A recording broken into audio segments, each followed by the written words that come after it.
The box arrived on a rainy Tuesday morning, exactly 3 months after my father's funeral. I almost didn't sign for it. The return address was from my grandmother's old law firm, and I'd had enough family drama to last a lifetime. But something made me pause, pen hovering over the delivery slip. "Everything all right, miss?" the courier asked. No, I wanted to say. Nothing had been all right since Victoria entered our lives 8 years ago.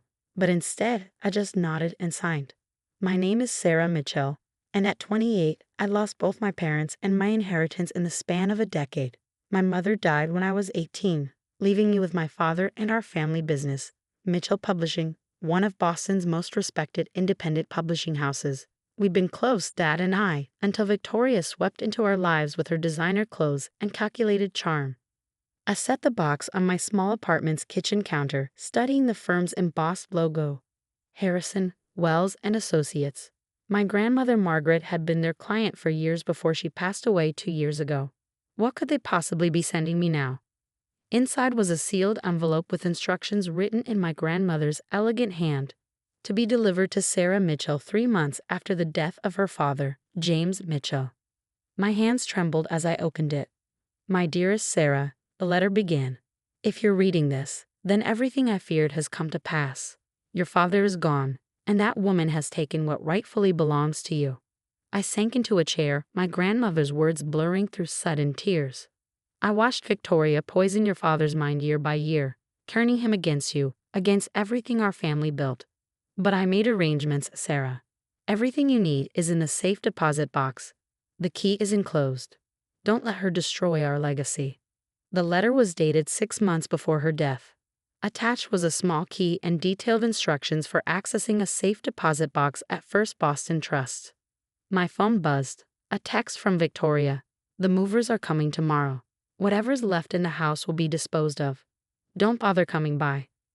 I've been living in this cramped studio apartment for 2 weeks, ever since Victoria had me forcibly removed from my childhood home. She waited exactly 1 day after Dad's funeral to show me the updated will. Everything, including Mitchell Publishing, had been left to her. "Your father finally saw you for what you are," she'd said, smugly waving the document in my face. "A disappointment, just like your mother." The memory still made my blood boil.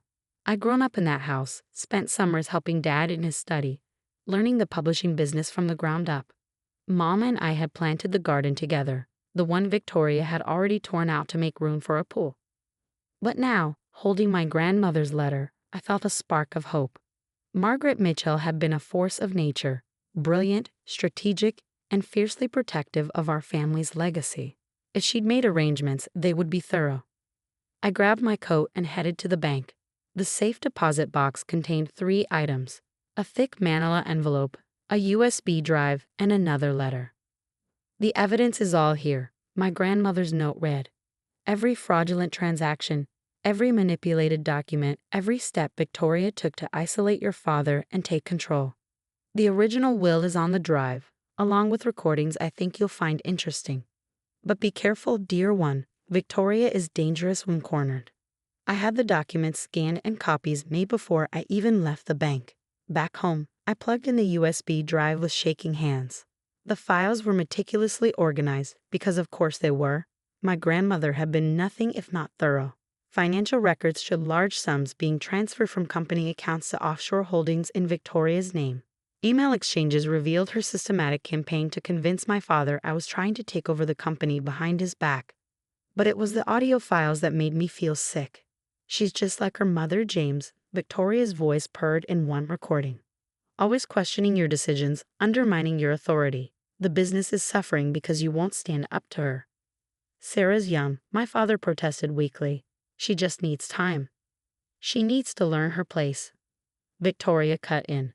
"And you need to protect what you've built. Think about it. What would happen to the company if you left it to her? She'd run it into the ground within a year." I listened to file after file, tears streaming down my face as I heard Victoria slowly twist my father's perception of me, playing on his fears and insecurities until he couldn't see me as anything but a threat. There was a knock at my door. When I opened it, I found Mike Harrison, my grandmother's longtime lawyer, standing there. "Hello, Sarah," he said kindly. "I see you got the box." I nodded, gesturing for him to come in. Your grandmother came to me 2 years ago, he explained, settling onto my worn couch. She'd been gathering evidence against Victoria for years, but she wanted to wait until after both she and your father were gone before revealing it. She was worried about what Victoria might do if confronted while your father was alive and vulnerable. She watched this happen and didn't tell me. I asked, hurt creeping into my voice. Mike's expression softened. She tried to warn you, remember? But Victoria had already poisoned your relationship with her. You thought Margaret was just being paranoid, overprotective. He was right. I dismissed my grandmother's concerns, believed Victoria's suggestions that she was becoming senile, interfering. The guilt hit me hard. The question now, Mike continued, is what do you want to do with all this? I thought about Victoria sitting in my father's study, dismantling everything we'd built. About the employees at Mitchell Publishing who'd been let go because they were too loyal to the old guard. About my mother's garden, already destroyed. I want my company back, I said firmly. And I want Victoria to pay for what she's done. Mike smiled. That's what Margaret thought you'd say. She left very specific instructions about how to proceed. Are you ready to hear them? I straightened my spine, feeling my grandmother's strength flow through me. Yes. Tell me everything. Mike spread out several documents across my small kitchen table. Your grandmother's plan is quite thorough, he said. But timing is crucial. Victoria is already making major changes at Mitchell Publishing. I nodded grimly. Just yesterday, I'd heard from Claire, my former assistant, that Victoria was in talks to sell the company's historic building downtown. The same building my grandfather had bought when he first started the business in 1952. The first step, Mike continued, is gathering current evidence. The records your grandmother collected are damaging, but they're 2 years old. We need to prove Victoria's still mismanaging company assets. I might be able to help with that, a voice said from my doorway. Claire stood there, clutching a thick folder. Sorry, your door was open, and I have something you need to see. Claire had worked at Mitchell Publishing for 5 years, starting as an intern when I was learning the business. Victoria had fired her last week, claiming restructuring, but we both knew it was because Claire had questioned some suspicious financial transactions. Victoria's been moving money around, Claire explained, spreading out printouts. Large sums transferred to offshore accounts just like before. But that's not all. She pulled out a contract. She's planning to sell the company's backlist rights to Amazon for a fraction of their worth. Once that deal goes through, Mitchell Publishing will be nothing but a shell. My heart clenched. Our backlist, thousands of books published over 7 decades, was the company's most valuable asset. Authors trusted us because we protected their work, nurtured their careers. Victoria was going to destroy all of that for a quick profit. When is this deal supposed to close? Mike asked sharply. 2 weeks, Claire replied. She's keeping it quiet, but I made copies of everything before I left. Mike studied the documents, his expression growing thoughtful. This changes things. We need to move faster than Margaret planned. He looked at me. Are you ready for this to get messy? I thought about my father's funeral, how Victoria had played the grieving widow perfectly while having security escort me out when I tried to speak to her longtime authors. About how she turned the company's employees against me with whispered suggestions that I tried to force Dad out. Yes, I said firmly. What do we do first? The next morning, I walked into Harrison, Wells & Associates dressed in my best suit, one of the few things I'd managed to grab before Victoria changed the locks on my house. The receptionist looked up, startled. Ms. Mitchell, we weren't expecting you until. Is everyone here? I cut in smoothly. The board members? She nodded. Yes, they're gathering for Mrs. Mitchell's presentation about the Amazon deal. Perfect. I took the elevator to the conference room floor, my grandmother's evidence secure in my briefcase, Claire's documents backing them up. Mike had arranged everything, calling an emergency board meeting under the guise of discussing the rights sale. Victoria was already there, commanding the room in an expensive red dress. Her presentation pulled up on the screen. She faltered slightly when she saw me. Sarah, she said, recovering quickly. This is a private meeting. Security. Actually, Mike stepped in behind me. Ms. Mitchell has every right to be here, as do the SEC investigators waiting downstairs. The color drained from Victoria's face. What is this? I set my briefcase on the table. This, Victoria, is the moment when everything falls apart.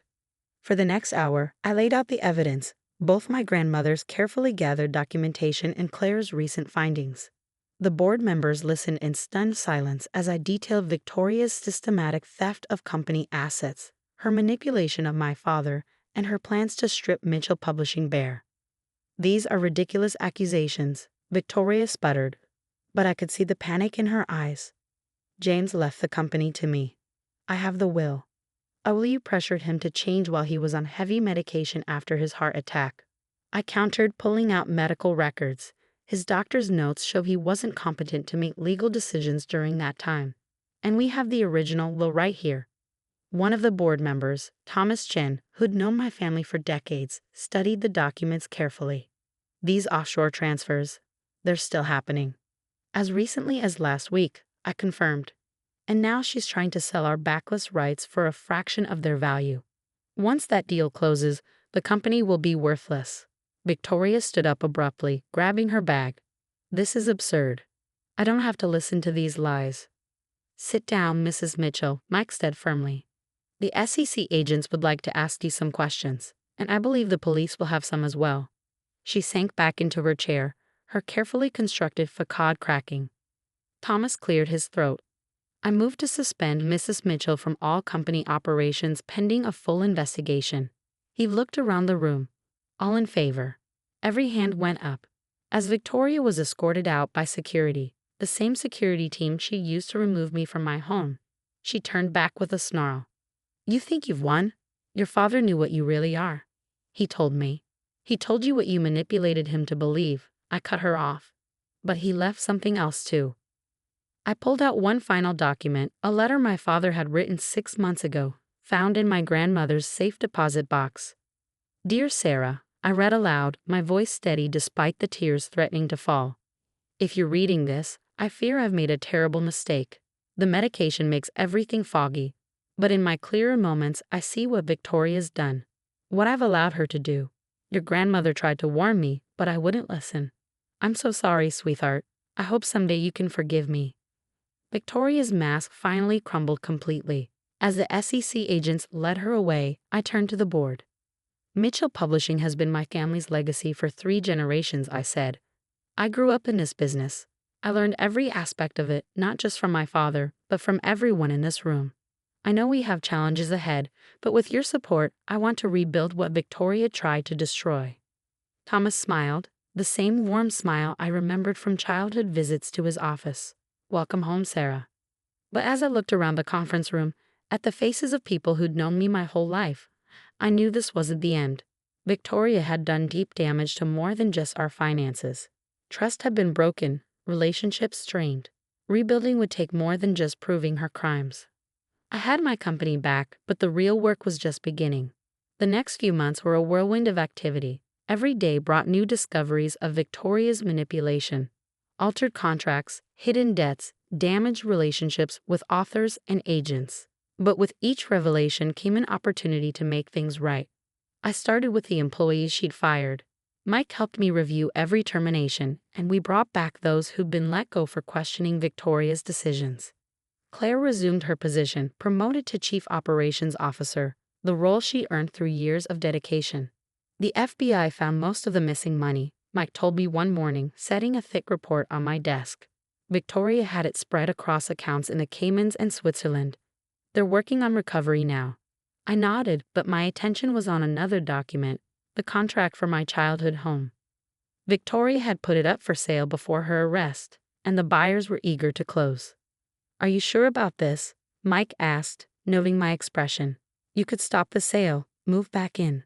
I shook my head. "Too many ghosts. Besides, I have a better idea." The next day, I met with a real estate agent to convert the house into a writer's retreat.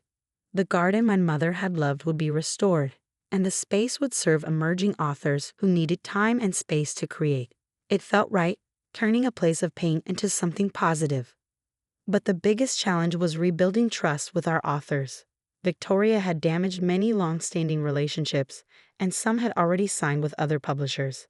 I decided to handle this personally, starting with Eleanor Hayes, one of our longest-running authors. She'd been with Mitchell Publishing for 30 years, but Victoria had deliberately mishandled her latest manuscript. "I trusted your father," Eleanor said when I visited her home. "When Victoria told me you were trying to take over, that you wanted to change everything, I believed her." "I know," I said softly. She was very convincing. "But Mitchell Publishing was never about just business for me, Eleanor. It's about the stories, the authors, the readers whose lives we touch. That's what my father taught me, what my grandfather built this company on." Eleanor studied me for a long moment, then pulled out a manuscript. "I haven't submitted this anywhere else yet. Show me you mean what you say."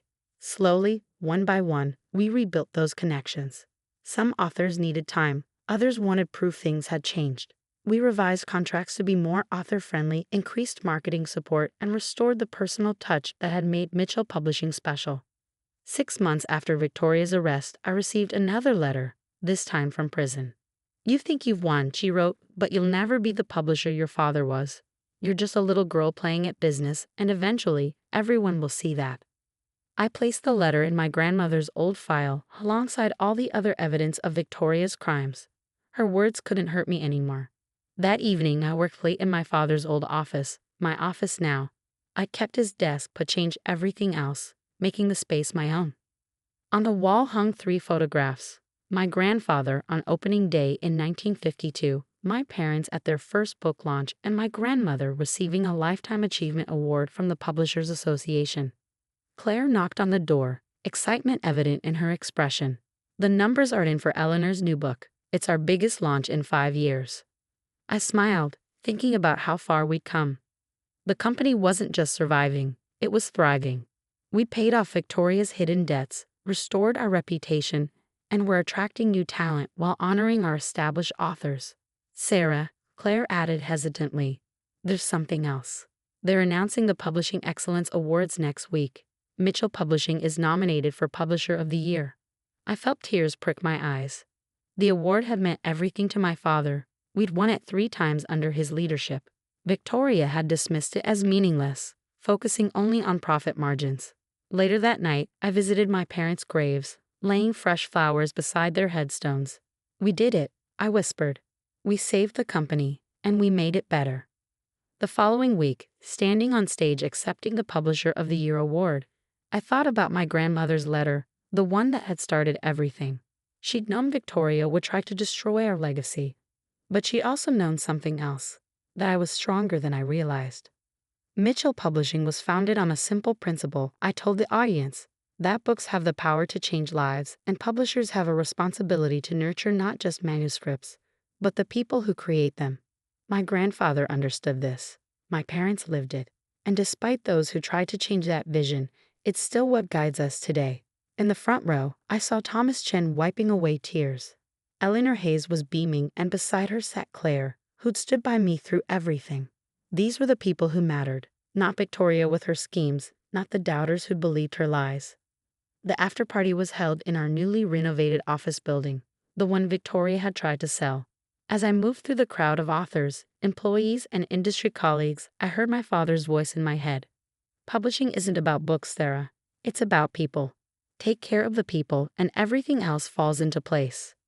That night, I added a 4th photo to my office wall, me with our team at the awards ceremony, all of us grinning like we'd won more than just a trophy, because we had. We'd won back our company's soul. Victoria's trial was set for next month. The evidence was overwhelming, and her lawyers were already talking plea deal. But that didn't matter anymore. She tried to steal more than just money or property. She tried to steal our legacy, our values, everything that made Mitchell Publishing special. She failed. Standing in my office 1 year after finding my grandmother's letter, I looked out at the city lights and smiled. The company wasn't just surviving, it was evolving, growing stronger, staying true to its foundations while embracing the future. My grandmother had given me the tools to fight back, but the victory wasn't just about exposing Victoria's crimes. It was about proving that integrity matters, that relationships are worth more than quick profits, that doing things the right way still counts for something. That's the real legacy of Mitchell Publishing, and it's one that no one can ever steal.